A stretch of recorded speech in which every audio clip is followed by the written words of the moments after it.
Doctor Babasaheb Ambedkar यांचे अर्थशास्त्र विषयक विचार तुम्हाला माहिती आहे का? भारतीय अर्थव्यवस्थेच्या अनेक मोठ्या कल्पनांचा पाया एका व्यक्तीने घातला आणि ते म्हणजे डॉक्टर बाबासाहेब आंबेडकर. नमस्कार मित्रांनो, आपण आज जाणून घेणार आहोत डॉक्टर बाबासाहेब आंबेडकरांचे अर्थशास्त्र विषयक विचार, जे आजही भारताच्या विकासासाठी अत्यंत महत्त्वाचे आहेत. बाबासाहेबांनी त्यांच्या the problem of the rupee या ग्रंथात भारतीय चलनव्यवस्थेचे सखोल विश्लेषण केले. त्यांनी सांगितले की चलनाचे मूल्य स्थिर ठेवणे आवश्यक आहे, महागाई नियंत्रणात ठेवली पाहिजे. गोल्ड स्टँडर्ड पद्धतीला त्यांनी समर्थन दिले. त्यांच्या या विचारांमुळेच पुढे रिझर्व्ह बँक ऑफ इंडिया स्थापन करण्याचा मार्ग मोकळा झाला. बाबासाहेबांच्या मते भारताचा खरा विकास औद्योगिकीकरणात आहे. शेतीवर अवलंबून अर्थव्यवस्था बदलणे गरजेचे. उद्योगांमुळे रोजगार वाढतो. शहरांचा विकास म्हणजे देशाचा विकास.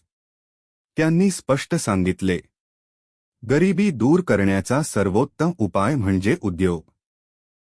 भारतीय शेतीतील समस्यांवरही बाबासाहेबांनी प्रकाश टाकला. लहान आणि तुकड्यांमध्ये विभागलेली जमीन, कमी उत्पादन, सिंचनाचा अभाव. त्यांनी कलेक्टिव्ह फार्मिंग आणि लँड रिफॉर्म्स यावर भर दिला. कामगारांसाठी बाबासाहेबांनी केलेले काम अतुलनीय आहे. 8 तासांचा कामाचा दिवस, किमान वेतन, कामगार कल्याण योजना. ते भारताचे पहिले कामगार मंत्री होते आणि त्यांनी कामगारांना न्याय मिळवून दिला. बाबासाहेबांचा सर्वात मोठा विचार म्हणजे समानता. आर्थिक विकास सर्वांसाठी असावा. प्रत्येकाला समान संधी मिळाली पाहिजे. शिक्षण हे प्रगतीचे मुख्य साधन आहे. त्यांचा विश्वास होता, समाज तेव्हाच पुढे जाईल जेव्हा सर्वजण पुढे जातील. डॉक्टर बाबासाहेब आंबेडकरांचे आर्थिक विचार आजही आपल्या देशासाठी मार्गदर्शक आहेत. स्थिर अर्थव्यवस्था, औद्योगिक विकास, सामाजिक आणि आर्थिक समानता, हेच आहे त्यांच्या विचारांचे खरे सामर्थ्य.